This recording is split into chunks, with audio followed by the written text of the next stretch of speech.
സുഹൃത്തുക്കളെ നമസ്കാരം. വിദ്യാഭ്യാസത്തിൻ്റെ അപകോളനീകരണം, ഡീകോളനൈസേഷൻ ഓഫ് എഡ്യൂക്കേഷണൽ സിസ്റ്റം എന്ന വിഷയത്തെക്കുറിച്ച് ഞാൻ ഇന്നലെ ഒരു വീഡിയോ ചെയ്തിട്ടുണ്ടായിരുന്നു. അതിന് അത്യാവശ്യം ഉദ്ദേശിച്ചതിനേക്കാളും കൂടുതൽ ആൾക്കാരത് കണ്ടു എന്ന് തോന്നുന്നു. അതുകൊണ്ട് തന്നെ അതേക്കുറിച്ച് കൂടുതൽ വിശദമായി സംസാരിക്കാം. എങ്ങനെയാണ് യഥാർത്ഥത്തിൽ വിദ്യാഭ്യാസത്തിൽ അപകോളനീകരണം നടത്തേണ്ടത്, അല്ലെങ്കിൽ വിദ്യാഭ്യാസം സമ്പ്രദായം നടപ്പാക്കിയ ഏജൻസിയുടെ താൽപ്പര്യം മാറ്റി എങ്ങനെയാണ് ഇന്ത്യക്കാരുടെ തനതായ ഒരു ജനാധിപത്യ പരമാധികാര രാജ്യത്തെ പൗരൻ എങ്ങനെയാണ് വിദ്യാഭ്യാസം സമ്പ്രദായം ഉരുത്തിരിച്ചെടുക്കേണ്ടത് എന്ന വളരെ ഗൗരവമായ, വളരെ ഗഹനമായ ഒരു കാര്യത്തിലേക്കാണ് നമ്മൾ പോകുന്നത്. അതിനു മുമ്പ് വ്യാപകമായ, പ്രത്യേകിച്ച് ഇംഗ്ലീഷ് വിദ്യാഭ്യാസം ലഭിച്ച ഇന്ത്യക്കാർക്കുള്ള വ്യാപകമായ 2 അന്ധവിശ്വാസങ്ങളുണ്ട്. അത് പൊളിച്ചെടുക്കുക എന്നുള്ളതാണ് ഞാൻ ഈ വീഡിയോയിലൂടെ ഉദ്ദേശിക്കുന്നത്. അതായത്, ഒന്നാമത്, വിദ്യാഭ്യാസ പാരമ്പര്യം യഥാർത്ഥത്തിൽ ഉള്ളത് വെള്ളക്കാർക്കാണ് എന്ന ഒരു അന്ധമായ വിശ്വാസം. അത് 100% തെറ്റാണ്. 1% പോലും അതിൽ യാതൊരു ചരിത്രപരമായ തെളിവുകളോ അനുഭവങ്ങളോ ഇല്ല. കാരണം ഏതൊരു രാജ്യത്തെയും അന്ന് അവിടുത്തെ വ്യവസ്ഥകളെ പല രീതിയിൽ അവരുടെ സാഹിത്യകൃതികളിലൂടെ, അവരുടെ മറ്റ് രീതികളിലൂടെയൊക്കെ പ്രകടമാക്കുന്നർത്ഥം. അങ്ങനെ നോക്കുകയാണെങ്കിൽ യൂറോപ്പിലോ അല്ലെങ്കിൽ മറ്റേതൊരു രാജ്യത്തും വിദ്യാഭ്യാസം എന്ന വിദ്യാർത്ഥിയും അധ്യാപകനും അടങ്ങിയ ആ ഒരു സംവിധാനം ഉണ്ടല്ലോ, അത് ആദ്യമായി ഉണ്ടായത് എന്നുള്ള തെളിവുകൾ ഉള്ളത് എന്തായാലും ഇന്ത്യക്കാണ്. കാരണം നിങ്ങൾ പഴയ സാഹിത്യകൃതികൾ എടുത്തു നോക്കൂ. ഏതിലാണ് അതിൽ ഒരു ഗുരുവും ശിഷ്യനും തമ്മിലുള്ളൊരു സംവാദം ഉള്ളത്? യാതൊരു സംശയം വിചാരിക്കേണ്ട, ലോകത്ത് തന്നെ ഏറ്റവും ആദ്യത്തെ കൃതി, പുരാതന കൃതി എന്ന് പറയാവുന്നത് ഒന്നാണ് എന്തായാലും നമ്മുടെ ഉപനിഷത്തുകൾ ഗുരുവും ശിഷ്യനും തമ്മിലുള്ള സംവാദത്തിൻ്റെ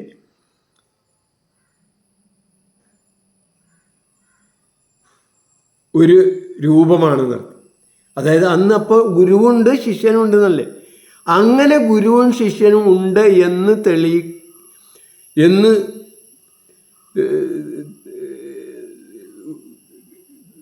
നമുക്ക് പൂർണ്ണമായും പ്രൂവ് ചെയ്യാൻ കഴിയുന്ന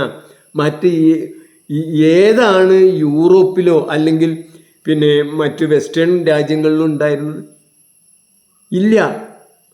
അങ്ങനത്തെ, അതായത് ഗുരു ശിഷ്യ സംവാദം നടക്കുന്ന ഒരു കൃതി വേണ്ട, ഒരു ചെറിയ സംഭവമെങ്കിലും ഉണ്ടെന്ന് തെളിയിക്കാൻ ഈ യൂറോപ്യന്മാർക്കോ അല്ലെങ്കിൽ ഈ ഇംഗ്ലീഷ് വിദ്യാഭ്യാസം ലഭിച്ച് വെള്ളക്കാരനാണ് വിദ്യാഭ്യാസത്തിൻ്റെ അടിത്തറയും ട്രഡീഷനും ഉള്ളത് എന്ന് വിശ്വസിക്കുന്ന എല്ലാ ഓരോരുത്തരെയും ഞാൻ വെല്ലുവിളിക്കുകയാണ്.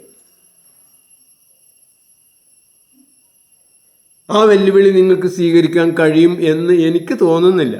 എൻ്റെ ഇത്രയും കാലത്തെ പഠന ഗവേഷണങ്ങൾ കൊണ്ട് ഉള്ള അനുഭവം കൊണ്ട് പറയണം.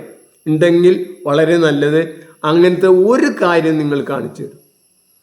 അതായത് ഉപനിഷത്തുക്കളെക്കാളും പിന്നിൽ പോയ, അതിൻ്റെ പിന്നിലുള്ള, അതിനു മുമ്പ് ഏതെങ്കിലും ഈ പാശ്ചാത്യ രാജ്യത്ത് ഇനി വേണ്ട, പിന്നെ അറബികളെയും ആഫ്രിക്കയും അമേരിക്കയും ഒക്കെ എടുത്തുള്ളൂ, ഏതെങ്കിലും രാജ്യത്ത് ഏതെങ്കിലും കൃതിയിൽ ഏതെങ്കിലും രീതിയിൽ അങ്ങനത്തെ ഒരു ഗുരുവും ശിഷ്യനും ഉണ്ടായിരുന്നു എന്ന് തെളിയിക്കുന്ന വിദ്യാഭ്യാസം എന്ന പ്രക്രിയ നടന്നു എന്ന് തെളിയിക്കുന്ന ഏതെങ്കിലും ഉണ്ടോ? എന്തായാലും ഗുരു ശിഷ്യ സംവാദത്തിൻ്റെതായ ഒരു കൃതി തന്നെ ഉണ്ടെങ്കിൽ ഗുരുവും ശിഷ്യനും അവിടെ ഉണ്ടെന്നല്ലേ അതിനർത്ഥം. രണ്ടാമത്തതായിട്ടുള്ളത്,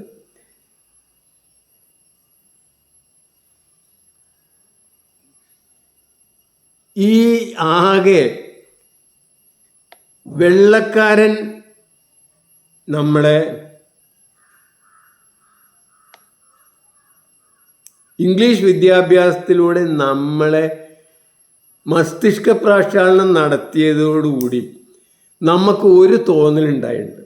എന്താണ്? വിദ്യാഭ്യാസം എന്ന് പറഞ്ഞാൽ ഇത് മാത്രമാണെന്ന്. വിദ്യാഭ്യാസ രീതി എന്ന് പറഞ്ഞാൽ ഇതിൽ കൂടുതലൊന്നുമില്ല, ഇത് മാത്രമാണ്. ഇത് വെറുതെയാണ്, അങ്ങനെയൊന്നുമല്ല. വിദ്യാഭ്യാസ രീതി എന്നാൽ പല പല രീതികളുണ്ട്. എന്തിന്?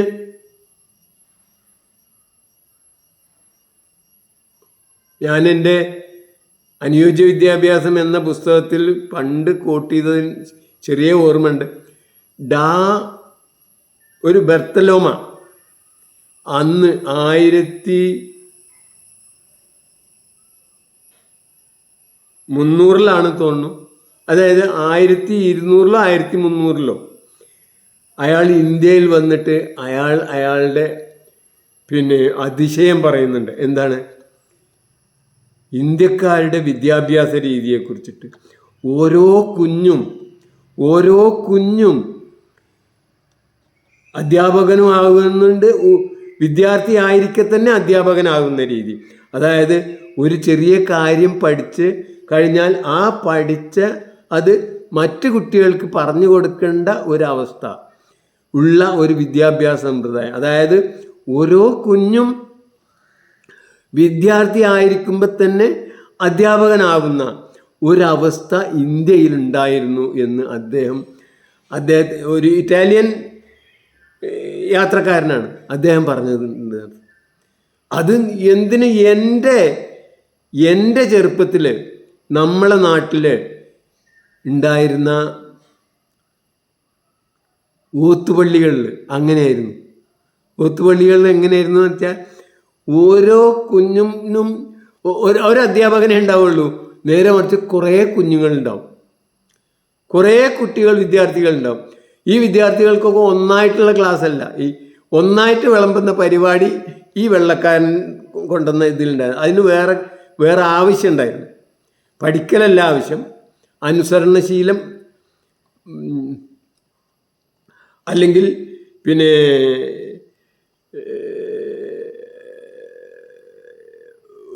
ഒരു ആശ്രിത മനോഭാവം ഉണ്ടാക്കുക എന്നുള്ളതാണ് അതുകൊണ്ട് കാര്യം നടത്തുക. അല്ലാതെ പഠിക്കൽ നടക്കണമെങ്കിൽ ഓരോ കുഞ്ഞിനും വേറെ തന്നെ കൊടുക്കണം.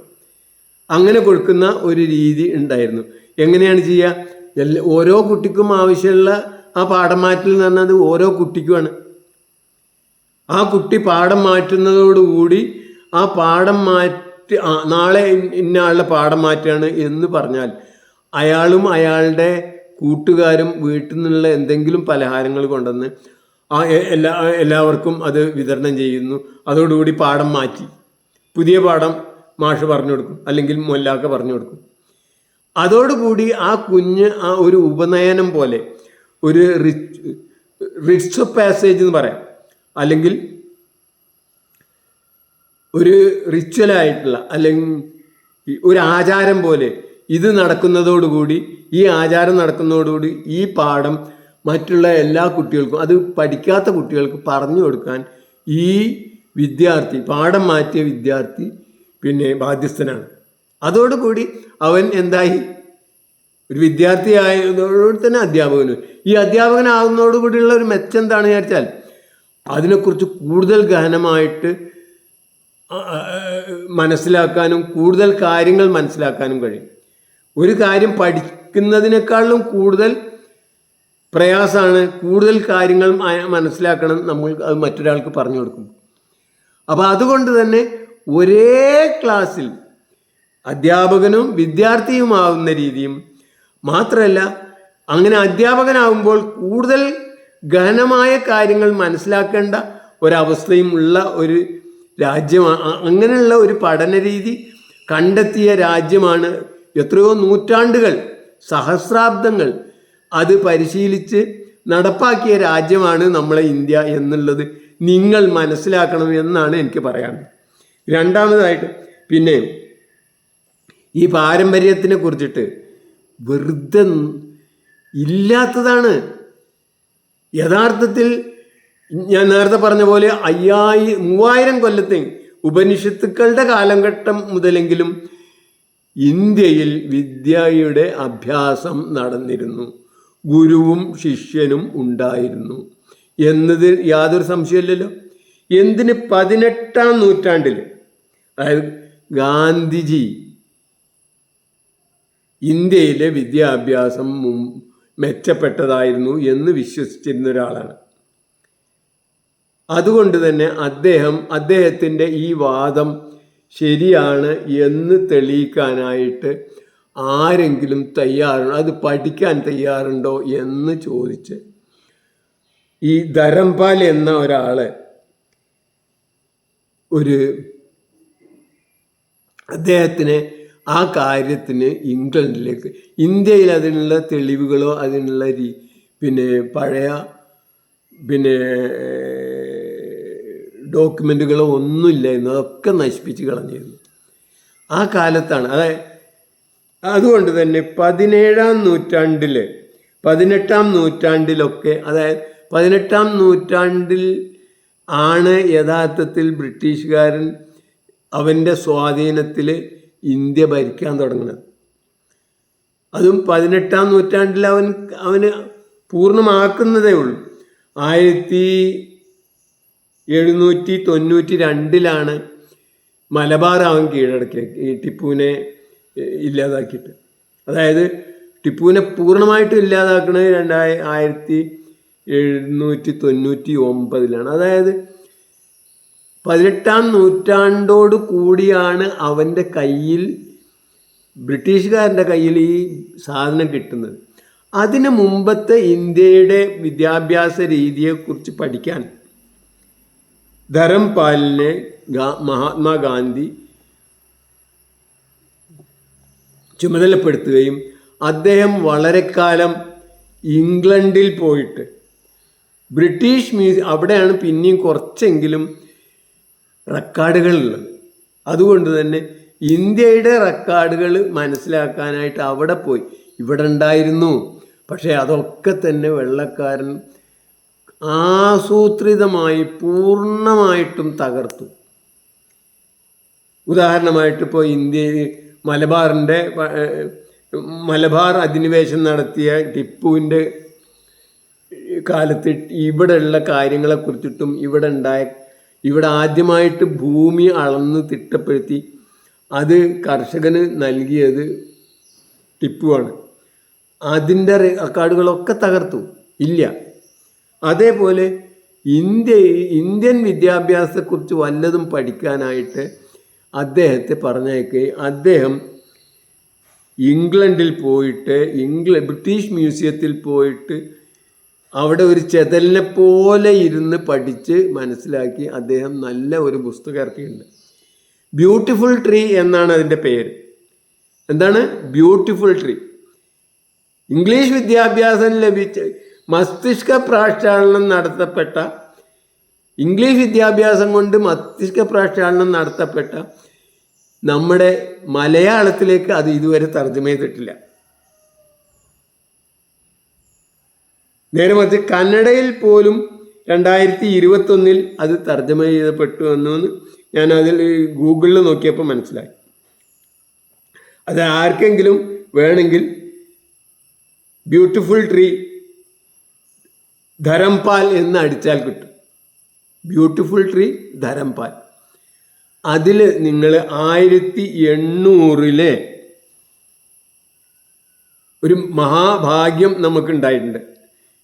ഇത് തെളിയിക്കാൻ അന്ന് തോമസ് മുൺട്രോ എന്ന ഒരു ഗവർണർ, മദ്രാസ് പ്രസിഡൻസിയിലെ ഗവർണർ ജനറൽ,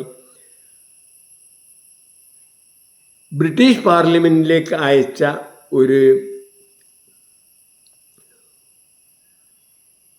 ഒരു കാനേഷ്മാരി കണക്കുണ്ട്. ആ കണക്കിൽ യഥാർത്ഥത്തിൽ അന്ന്, അതായത് 1835 ശേഷമാണ് നമ്മൾ ഈ വിദ്യാഭ്യാസം തുടങ്ങിയെന്ന് ഓർക്കണം നിങ്ങൾ. അതിനും മുമ്പ് 1828 മറ്റോ ഈ തോമസ് മുൺട്രോ അയച്ച ഒരു കാനേഷ്മാരി കണക്കുണ്ട്.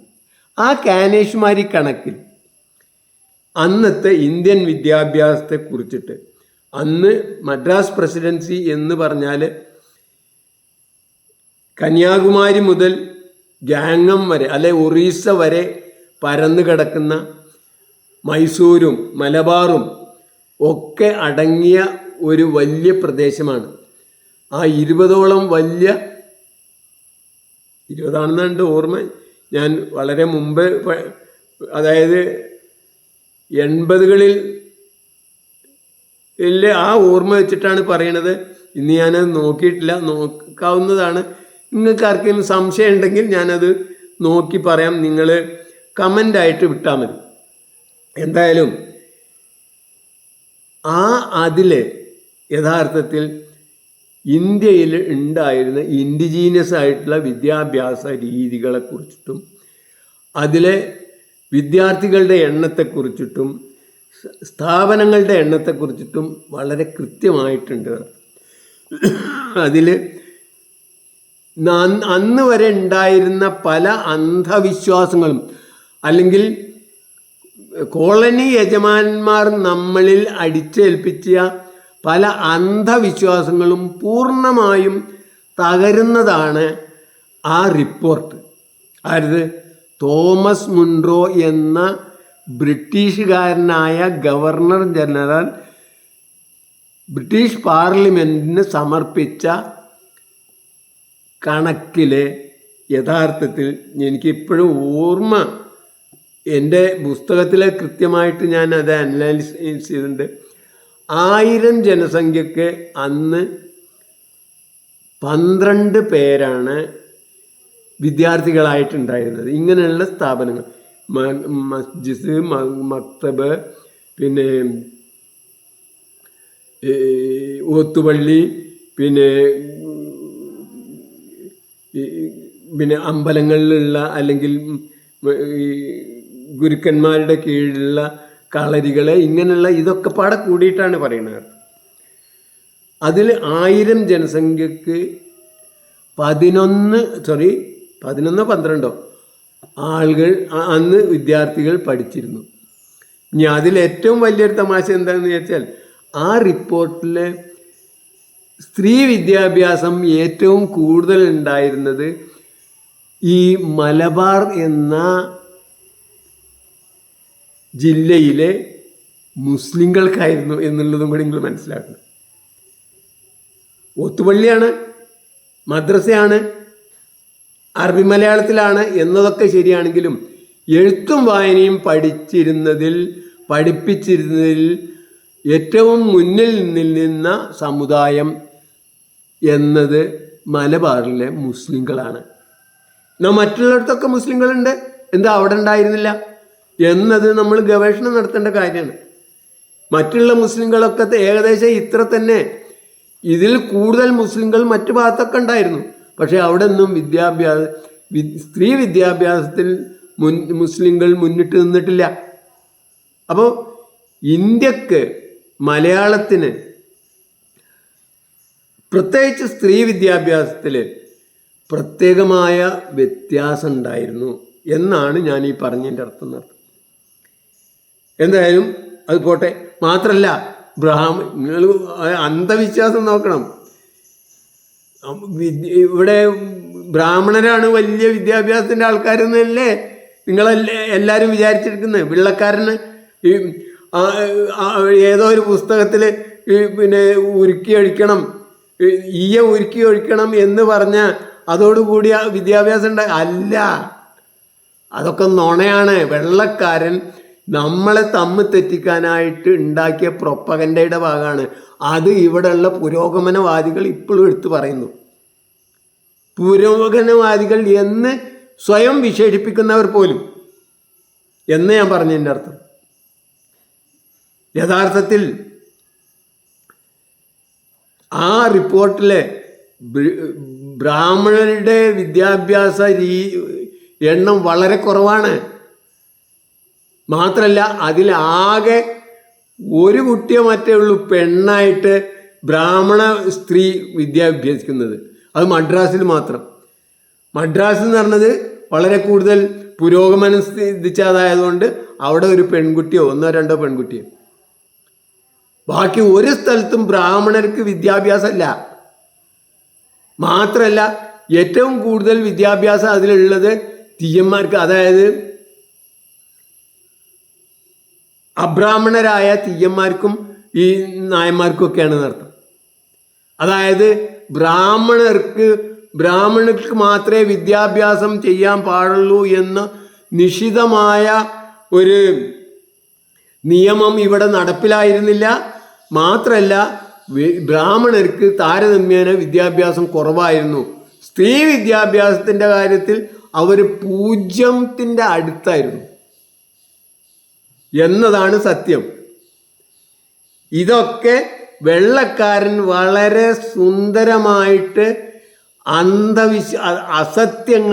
അന്ധവിശ്വാസങ്ങൾ നമ്മളെ തമ്മിൽ തല്ലിക്കാനായിട്ട് യഥാർത്ഥത്തിൽ ഇവിടെ ഇറക്കിയതായത് വിശ്വസിക്കുന്നവരാണ് ഇന്നും നമ്മളെ കേരളത്തിലുള്ള വിദ്യാഭ്യാസ വിചക്ഷണന്മാരൊക്കെ എന്നേ എനിക്ക് പറയാനുള്ളൂ. എന്തായാലും നിങ്ങളെല്ലാവരും, എനിക്ക് പറയാനുള്ളത്, ഈ ബ്യൂട്ടിഫുൾ ട്രീ എന്ന 18ാം നൂറ്റാണ്ടിലെ ഇൻഡിജീനിയസ് ഇന്ത്യൻ എഡ്യൂക്കേഷൻ സിസ്റ്റത്തെക്കുറിച്ചിട്ട് ഗവേഷണം നടത്തി പുസ്തകം എഴുതിയ ധരംപാലിൻ്റെ ബുക്ക്, ആ ബുക്കിൻ്റെ പേരാണ് ദ ബ്യൂട്ടിഫുൾ ട്രീ. ഈ പുസ്തകം നിങ്ങൾ ഡൗൺലോഡ് ചെയ്യണം. അത് ഡൗൺലോഡ് ചെയ്തിട്ട് അതിൽ നിന്ന് ഞാൻ ഈ പറഞ്ഞത് ശരിയാണോ, ഈ 1820 മറ്റോ ബ്രിട്ടീഷ് പാർലമെൻറ്റിലേക്ക് ഇങ്ങനെ ഒരു കൃത്യമായ കണക്ക് കിട്ടിയിട്ടുണ്ടോ, അതിൽ പറയുന്ന ഈ പറഞ്ഞ കാര്യങ്ങൾ ശരിയാണോ എന്ന് നോക്കുക. അതേപോലെ തന്നെ ഈ ഊത്തുപള്ളിയുടെ കാര്യം. അപ്പോൾ ഞാൻ പറഞ്ഞു വന്നത് ഇത് മാത്രമാണ്. ഒന്ന്, വെള്ളക്കാരൻ വിദ്യാഭ്യാസത്തിൻ്റെ കാര്യത്തിൽ ഇന്ത്യയെ സംബന്ധിച്ചിടത്തോളം 0 ആയിരുന്നു. 2, വെള്ളക്കാരന് ഈ ഇന്നത്തെ വിദ്യാഭ്യാസ രീതി, ഇതേ രീതിയിൽ ഒരു ക്ലാസ്, അതും ഹോമോജീനിയസ് ആയിട്ടുള്ള ക്യാരക്ടേഴ്സുള്ള ഒരു ക്ലാസ്സിൽ പൊതുവായി ഛർദ്ദിക്കുന്ന, അല്ലെങ്കിൽ പൊതുസദ്യ നടത്താൻ പറ്റിയതാണോ ഈ വിദ്യാഭ്യാസം എന്നത്?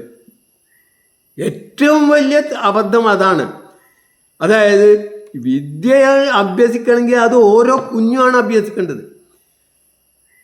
നിങ്ങൾ ഉദാഹരണമായിട്ട് നീന്തൽ പഠിക്കണമെന്ന് വിചാരിച്ചിട്ട് ഒന്നായിട്ട് കുട്ടികൾക്ക്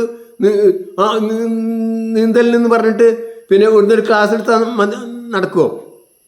അതിന് യഥാർത്ഥത്തിൽ ഓരോ കുഞ്ഞും ശ്രമിച്ച് ഓരോ കുഞ്ഞും തന്നെ പഠിക്കണം.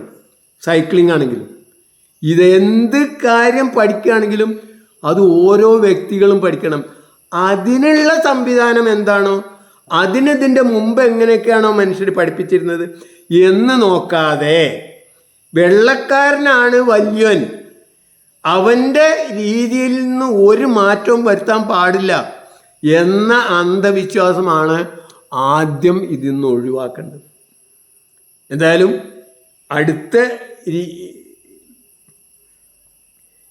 അടുത്ത ദിവസം തന്നെ ഞാൻ അത് എങ്ങനെയാണ് യഥാർത്ഥത്തിൽ ഈ ഡീകോളനൈസേഷൻ ഓഫ് എഡ്യൂക്കേഷണൽ സിസ്റ്റം അല്ലെങ്കിൽ വിദ്യാഭ്യാസ സമ്പ്രദായത്തിൻ്റെ അപകോളനീകരണം എങ്ങനെയൊക്കെ ആവാം എന്ന് ഞാൻ കുറേ കാലമായിട്ട് ഇത് ചിന്തിച്ചുകൊണ്ടിരിക്കുന്നതാണ്. ഞാൻ ഏത് മീറ്റിങ്ങിലും ഈ കാര്യം അവതരിപ്പിച്ചിട്ടുണ്ടെങ്കിൽ അതിന് എന്നാ നിങ്ങളെടുത്ത് പരിഹാരമുണ്ടോ, വേറൊരു രീതി നിങ്ങൾക്ക് ഒരു സംശയമല്ല. നിങ്ങൾക്ക് ഈ ലോകത്തുള്ള ഏത് പൊട്ടന്മാർക്കും അവരുടെ കുഞ്ഞുങ്ങളെ വിദ്യാഭ്യാസം ചെയ്യിക്കാനുള്ള കഴിവുണ്ട്. എന്തിനും മനുഷ്യന്മാർക്കല്ല, എല്ലാ മൃഗങ്ങൾക്ക് പോലും ഉണ്ട്. ഈ മൃഗങ്ങളൊക്കെ തന്നെ യഥാർത്ഥത്തിൽ അവർക്ക് ജീവിക്കാൻ ആവശ്യമായ പഠനം, വിദ്യകളുടെ അഭ്യാസം, ഒരു പൂച്ചക്കാണ് ഇലയെ പിടിക്കാനുള്ള ആ അഭ്യാസം, അല്ലെങ്കിൽ അത് എന്തെങ്കിലും ഒരു ഭയം ഉണ്ടെങ്കിൽ, അപകടം ഉണ്ടെങ്കിൽ അത് മറ്റുള്ളവരെ അറിയിക്കാനുള്ള അഭ്യാസം, ഇതൊക്കെ തന്നെ ഈ സ്വാഭാവികമായിട്ട് ഇവിടെ നടക്കുന്നതാണ്. അതിനുള്ള എല്ലാ ശേഷികളും സർവാഭീഷ്ടദായിനിയായ പ്രകൃതി മാതാവ് എല്ലാ അമ്മമാർക്കും കനിഞ്ഞരുളിയിട്ടുണ്ട്. യാതൊരു സംശയവും നിങ്ങൾ വിചാരിക്കണ്ട. ഈ അമ്മമാരാണ് യഥാർത്ഥത്തിൽ ഈ എല്ലാ അടുത്ത തലമുറ എങ്ങനെ ജീവിക്കണം, എങ്ങനെ പഠിക്കണം എന്നുള്ളതിന് വേണ്ടി ദൈവം അല്ലെങ്കിൽ പ്രകൃതി നിയോഗിച്ച ദേവിമാർ അല്ലെങ്കിൽ ദേവിയുടെ ഏജന്റുമാർ എന്നതാണ് സത്യം. ഇത് മനസ്സിലാക്കി വിദ്യാഭ്യാസ രീതി എങ്ങനെ ഡീകോളനൈസ് ചെയ്യണം, കോളനിയുടെ അതേ രൂപം നമ്മൾ തുടർന്നാൽ കോളനിക്കാരൻ എന്താണോ വിചാരിച്ചിരുന്നത്, എന്തായിരുന്നോ അവൻ്റെ ലക്ഷ്യം ഉണ്ടായിരുന്നത്, അതേ നടക്കുള്ളൂ. ഒരിക്കലും നിങ്ങൾക്ക് പുട്ടുണ്ടാക്കേണ്ട ഒരു സംവിധാനത്തിൽ ദോശ ചുടാൻ പറ്റില്ല. ദോശ ചുടുന്ന ഒരു സംവിധാനത്തിൽ നിങ്ങൾക്ക് പുട്ടുണ്ടാക്കാൻ പറ്റില്ല, പുട്ട് ചുടാൻ പറ്റില്ല. കാളവണ്ടി ഉണ്ടാക്കുന്ന ഒരു സംവിധാനത്തിൽ നിങ്ങൾക്ക് ഒരിക്കലും ഒരു റോക്കറ്റ് എൻജിൻ ഉണ്ടാക്കാൻ കഴിയില്ല. അതിനൊക്കെ രണ്ടിനും രണ്ട് വ്യത്യസ്ത സംവിധാനങ്ങൾ വേണം എന്ന് സൂചിപ്പിക്കാനായിരുന്നു 1995 ആണെന്ന് എൻ്റെ ഓർമ്മ, ഞാൻ എൻ്റെ അനുയോജ്യ വിദ്യാഭ്യാസം എന്ന പുസ്തകത്തിൽ സൂചിപ്പിച്ചത്. നിങ്ങൾക്ക് യാതൊരു സംശയവും എന്തിന് ഈ വെള്ളക്കാരൻ്റെ ആ മസ്തിഷ്ക പ്രാക്ഷാളനം ഒന്ന് മറന്നാൽ മതി, ഒരു 5 മിനിറ്റിന് മറന്നാൽ മതി. അതൊന്നുമല്ല ഒരു കുഞ്ഞിനെ എങ്ങനെയാണ് ഒരു പുതിയ കാര്യം പഠിപ്പിക്കുന്നത് എന്ന് നിങ്ങളൊന്ന് നോക്കിയാൽ മതി. മാത്രമല്ല എന്തൊക്കെയാണ് പഠിപ്പിക്കേണ്ടത്. ഈ ഒരു പരമാധികാര ജനാധിപത്യ സ്വതന്ത്ര രാജ്യത്ത് ഒരു വ്യക്തിക്ക് എന്തൊക്കെയാണ് അവൻ്റെ ജീവിതം ഏറ്റവും സമ്പന്നമാവാൻ, ഏറ്റവും സൃഷ്ടിപരമാവാൻ എന്തൊക്കെ പരിശീലനമാണ് നമ്മൾ ഇവിടെ കൊടുക്കേണ്ടത് എന്ന വളരെ സിമ്പിളായ, എന്നാൽ ഇപ്പം നോക്കുകയാണെങ്കിൽ ഏറ്റവും പ്രയാസമുള്ള, കാരണം ഈ കൊളോണിയൽ മൈൻഡ് സെറ്റിൽ ഇരുന്ന് അതാണ് വിദ്യാഭ്യാസം എന്ന് വിചാരിച്ച് ഇരിക്കുന്ന അവരെ സംബന്ധിച്ചിടത്തോളം ഒരിക്കലും